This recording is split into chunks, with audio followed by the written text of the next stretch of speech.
ನಾಟಕ ಮತ್ತು ಇತರ ಸಾಂಸ್ಕೃತಿಕ ಕಾರ್ಯಕ್ರಮಗಳನ್ನು ನಡೆಸಲು ಅನುಮತಿಯನ್ನು ನೀಡಬೇಕೆಂಬ ನಾಟಕ ಕಲಾವಿದರ ಸಂಘ ಮಾಡಿದ ಮನವಿಗೆ ದಕ್ಷಿಣ ಕನ್ನಡ ಜಿಲ್ಲಾಧಿಕಾರಿ ಸ್ಪಂದಿಸಿದ್ದಾರೆ. ಸರ್ಕಾರದ ಮಾರ್ಗಸೂಚಿ ಅನ್ವಯ ನಾಟಕ ಆರಂಭಕ್ಕೆ ಅನುಮತಿಯನ್ನು ನೀಡಿದ್ದಾರೆ.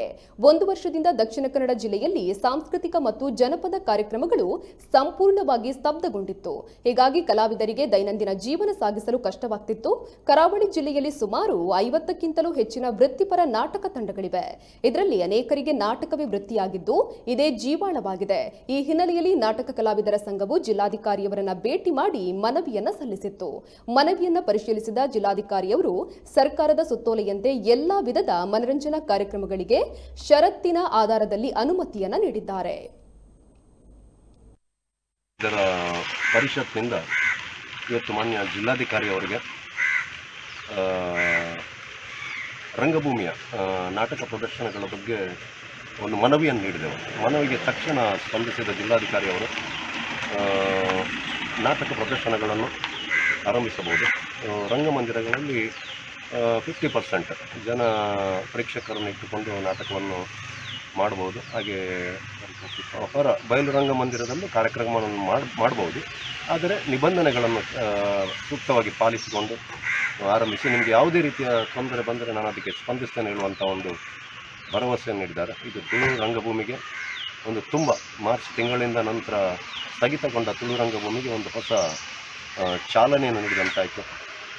ಕಲಾವಿದರ ಎಲ್ಲರೂ ಇದನ್ನು ನಿಬಂಧನೆಗಳನ್ನು ಪಾಲಿಸಿಕೊಂಡು ಈ ಒಂದು ಅವರು ನೀಡಿದಂಥ ಒಂದು ಆದೇಶವನ್ನು ಸೂಕ್ತವಾಗಿ ಉಪಯೋಗಿಸಿ ಪುನಃ ರಂಗಭೂಮಿಯ ಚೇತರಿಕೆಗೆ ಎಲ್ಲರೂ ಕೈ ಜೋಡಿಸೋಣ. ಕರಾವಳಿ ಕರ್ನಾಟಕ ರಂಗ ಕಲಾವಿದರ ಸೇವಾ ಪರಿಷತ್ತು ದಕ್ಷಿಣ ಕನ್ನಡ ಜಿಲ್ಲೆ.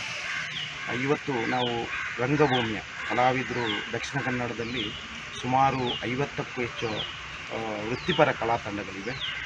ಈ ಕೋವಿಡ್-19ಯಿಂದಾಗಿ ಈ ವರ್ಷ ಕಲಾ ತಂಡಗಳು ಎಲ್ಲ ಸಂಕಷ್ಟದಲ್ಲಿದೆ.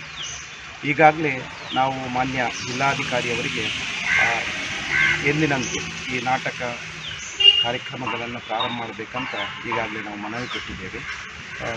ನಮ್ಮ ಮಾನ್ಯ ಜಿಲ್ಲಾಧಿಕಾರಿಯವರು ನಮ್ಮ ಮನವಿಗೆ ಸ್ಪಂದನೆಯನ್ನು ಕೊಟ್ಟು ಸರ್ಕಾರದ ಏನು ನಿಯಮಗಳಿದೆ ಅದರಂತೆ ನಾವು ಕಾರ್ಯಕ್ರಮ ಮಾಡಬೇಕಂತ ನಮಗೆ ತಿಳಿಸಿದ್ದಾರೆ.